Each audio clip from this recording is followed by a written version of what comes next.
시청자 여러분 안녕하십니까? JTBC 아침 뉴스입니다. 부천의 확진자가 군산을 방문하면서 군산에 코로나19 추가 확진자 2명이 발생했습니다. 군산시는 군산의 50대 여성 확진자가 발열과 인후통 증세를 보여 군산의료원에 입원했다고 밝혔습니다. 또 장항에 거주하는 60대 여성의 경우 무증상 확진으로 나타났는데 역시 군산에서 확진 판정을 받아 군산 환자로 분류됐습니다. 군산시는 어젯밤 긴급조사를 펼쳐 지난 8일부터 어제까지 확진자가 다녀간 동선을 파악한 뒤 해당 장소를 방문한 사람들의 경우 반드시 군산시 선별진료소에서 검사를 받으라고 당부했습니다. 오늘 오전에 구체적으로 해당 동선을 공개할 예정입니다. 이로써 전북의 코로나19 누적 확진자는 모두 38명으로 늘었습니다. 오늘 아침 신문 살펴보겠습니다. 먼저 전북일보입니다. 전북 14개 시군들이 도시공원 일몰제 시행으로 막대한 비용을 들여야 할 처지에 놓였습니다. 시군마다 도시공원을 자체 매입하거나 민간 특례 방식을 도입하면서 5년 안에 1조 원이 넘는 자체 예산을 쏟아부어야 하기 때문입니다. 결국 정부 지원을 이끌어내야 한다는 목소리가 높습니다. 전북 도민일보입니다. 공공기관 추가 이전 문제가 다시 수면 위로 올라오고 있습니다. 이낙연 국회의원이 공공기관 이전 논의가 빨리 진행돼야 한다며 불을 지폈고 혁신도시 성과평가 용역 결과 역시 이달 말쯤에 나올 예정입니다. 전라도가 공공기관 100여 곳 가운데 30여 곳 유치를 목표로 내걸은 만큼 발빠른 대응 전략이 요구됩니다. 이어서 전라일보입니다. 이달 임시국회를 앞두고 여야가 또다시 힘겨루기에 들어갔습니다. 더불어민주당은 법정 시한안의 공수처 출범을 밀어붙이고 있고 미래통합당은 부동산 정책을 비판하며 담당 장관들의 사퇴까지 주장하고 있습니다. 이번 임시국회 역시 여야 충돌로 가시밭길이 예상됩니다. 마지막으로 새전국 신문입니다. 새만금 개발 계획이 시대 변화에 맞게 크게 수정됩니다.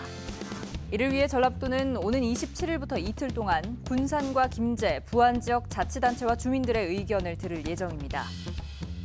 앞서 전라도는 전문가 자문회의를 구성해 자문을 구하고 전북연구원에 관련 연구 용역을 의뢰했다고 밝혔습니다. 지금까지 아침 신문 살펴봤습니다.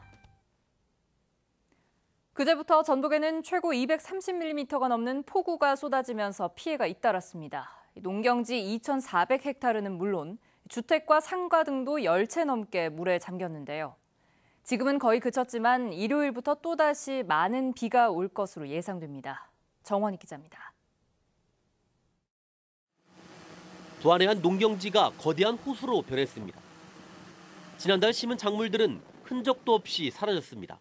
농민의 심정으로서는 억장이 무너지고 1년 농사를 다 망쳤죠, 지금. 지난번도 한번 잠겨갖고 다시 침수됐는데 이번에 또 재배했는데 또 침수돼가지고.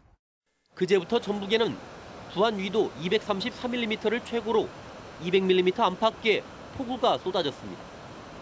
이틀 동안 내린 비로 전북에서는 부안 1274헥타르 등 농경지 2400헥타르가 물에 잠겼습니다. 주택과 상가, 축사도 10채 넘게 침수됐습니다. 또 축대가 무너지고 도로 곳곳이 끊기기도 했습니다. 시군별 집계가 계속되고 있는 만큼 피해는 더 늘어날 것으로 보입니다. 현재 비는 대부분 그친 가운데 오후까지 5에서 10mm가량의 약한 비가 더 내릴 것으로 예상됩니다. 비가 그친 뒤에는 당분간 장마 전선이 소강 상태를 보이겠지만 이번 일요일부터 다시 많은 비가 쏟아질 것으로 예보됐습니다. 이번 장맛비는 다음 주 중반까지 이어질 것으로 예상돼 피해 예방에 각별한 주의가 요구됩니다. JTBC 뉴스 정원익입니다.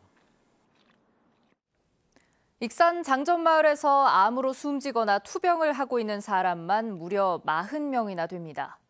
이 장전마을 주민들이 환경오염에 대한 부실한 관리 감독 책임을 물어 전라도와 익산시에 170억 원의 손해배상 소송을 제기했습니다. 자치단체가 마땅히 해야 할 일을 다 하지 않았을 경우 어떤 일이 발생하는지 보여주는 극명한 사례입니다. 이승환 기자의 보도입니다.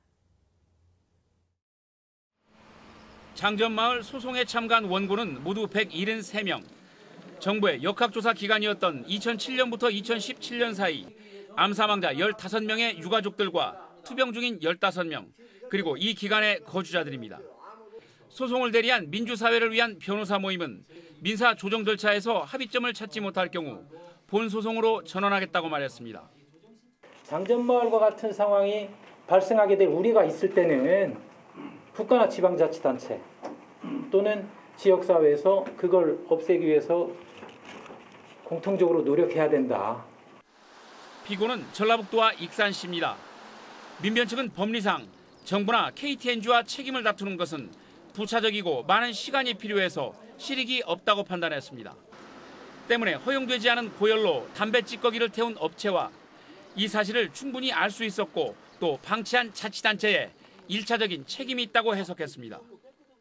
10몇 년 동안 주민들이 아우성치고 병원에 실려가고 죽어갈 때 그렇게 이야기를 해도 잠깐만 살펴보면 알 수 있는 거 그걸 하지 않은 거죠. 법에서 익산시와 전라북도 하도록되어 있습니다. 170억 원의 청구 금액은 사망자는 3억 원, 암 환자는 2억 원, 그리고 거주자는 한 달에 100만 원에서 최대 1억 2천만 원을 반영했다며 사망 보상금은 법원 관련 기준액의 절반이라고 말했습니다. 주민들은 2017년 이후 사망자와 발병자까지 더하면 40명에 육박한다면서 조정을 통한 신속한 해결을 희망했습니다. 너무 저희가 무리하게 요구하지는 않겠다 이런 입장이고요. 그래서 좀 완만하게 좀 해결이 되길 바라고. 전라북도나 익산시는 변호사 자문을 거쳐 대응 방안을 검토할 계획이지만 청구 금액이 워낙 커서 본 소송이 불가피할 전망입니다. 수많은 환경오염과 집단발병 민원 사이에서 정부가 인과관계를 최초로 인정한 장전마을. 이번 소송은 자치단체가 마땅히 해야 할 일을 하지 않았을 경우 얼마나 큰 부담을 지게 될 수 있는지를 보여주는 첫 사례가 될 것으로 보입니다. JTB 뉴스 이승환입니다. 군산시가 30억 원을 들여 만든 특산품 홍보관이 8년 만에 문을 닫을 처지에 놓였습니다. 운영을 맡은 단위 농협마다 적자에 손을 들고 있는데 군산시는 뾰족한 돌파구를 찾지 못하고 있습니다. 김진형 기자의 보도입니다. 8년 전 군산 근대역사 박물관 인근에 만들어진 농특산품 홍보관입니다.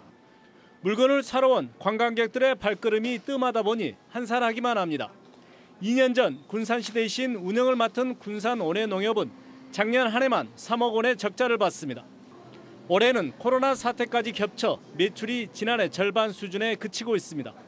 이렇다 보니 군산 온해농협은 수탁 기간이 1년이나 남았는데도 운영 포기를 검토하고 있습니다.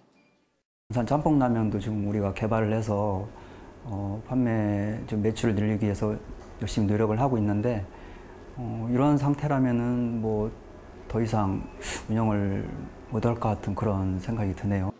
군산 온해농협에 앞서 운영을 맡았던 두 곳의 단위 농협도 눈덩이처럼 불어난 적자에 손을 들기도 했습니다. 운영을 맡은 단위 농협마다 줄줄이 적자에 허덕이면서 500곳이 넘던 납품 농가는 200여 곳으로 절반 넘게 줄었습니다.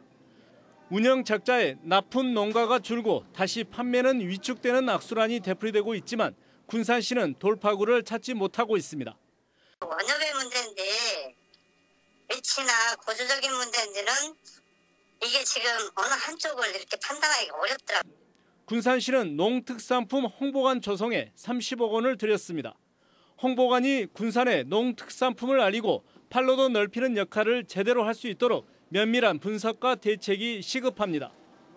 JTB 뉴스 김진영입니다. 무주 어사길이 올해 안으로 옛 모습을 되찾게 됩니다. 남원시가 청소년 흡연 예방을 위한 사진과 UCC 공모전을 개최합니다. 주희인 기자입니다. 조선시대 암행어사 박문수가 백성에게 횡포를 부린 탐관오리를 벌하고 사람 도리를 바로 세웠다는 전설이 전해지는 구천동 어삿길. 신양담부터 백년사까지 어삿길 1.4km 구간이 올해 안으로 복원됩니다. 무주군은 10억 원을 들여 인도 교량과 나무 계단 등을 설치하고 옛 정취를 느낄 수 있도록 복원할 계획입니다. 어삿길 개설 구간을 추가로 조성해서 무주를 찾는 관광객들에게 청정무주의 자연환경을 안전하게 만끽할 수 있도록 하겠습니다. 남원시가 청소년 흡연 예방을 위해 금연생활 공모전을 엽니다. 응모를 원하는 청소년은 다음 달 말까지 금연을 주제로 한 사진과 UCC를 출품하면 됩니다. 코로나19 위기 속 금연을 실천하고 슬기롭게 건강을 관리하는 기회가 되기를 바랍니다. 원주군이 농림축산식품부가 공모한 농식품 바우처 시범사업에 선정됐습니다. 이에 따라 국비 5억 원을 지원받아 취약계층이 국내산 농산물을 살 수 있는 바우처 카드를 석 달 동안 지급할 예정입니다. 정읍시가 집중호우, 태풍 등 여름철 자연재해 예방을 위해 선제적 대응에 나섰습니다.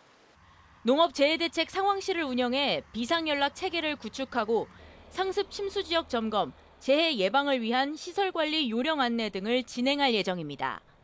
JTB 뉴스 주혜인입니다. 코로나19 감염 확산을 막기 위해 관공서 민원창구나 학원, 미용실, 목욕탕 등 50개 시설이나 업종은 방역관리자를 지정해 운영해야 합니다.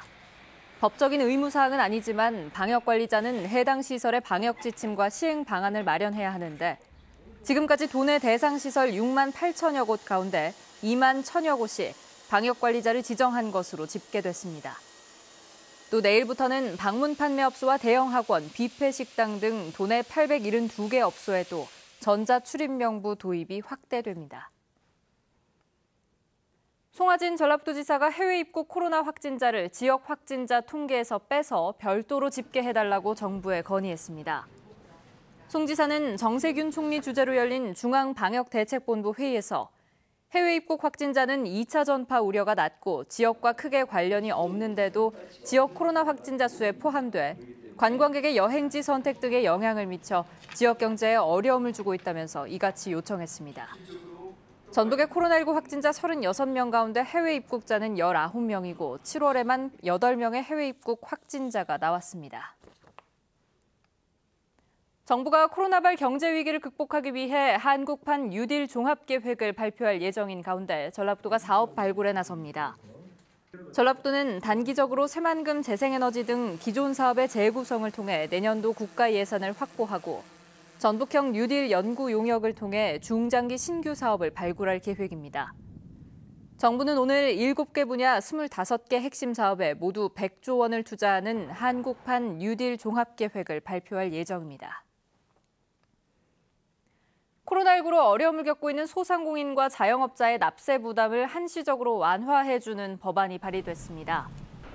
이용호 의원은 영세 자영업자 등을 위해 부가세 감면 기준을 한시적으로 1억 2천만 원으로 상향하고 긴급 경영 안정자금의 신속한 지원 근거를 담은 소상공인 보호법 개정안 등을 발의했다고 밝혔습니다.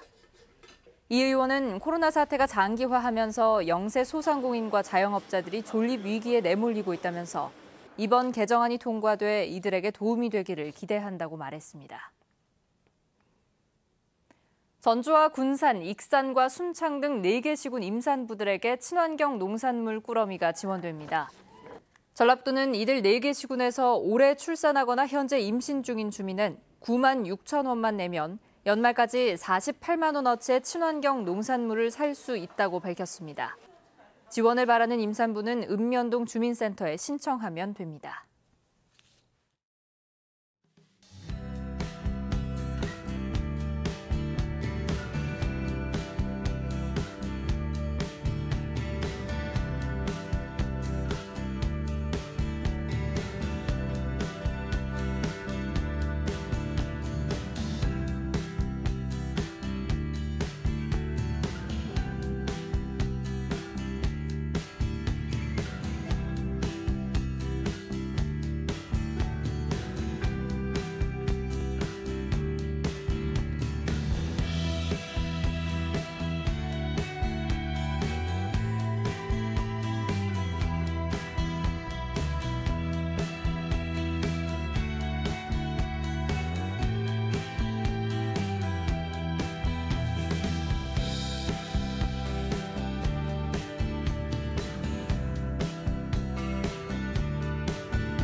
JTB 아침 뉴스를 마칩니다. 함께해 주신 여러분 고맙습니다.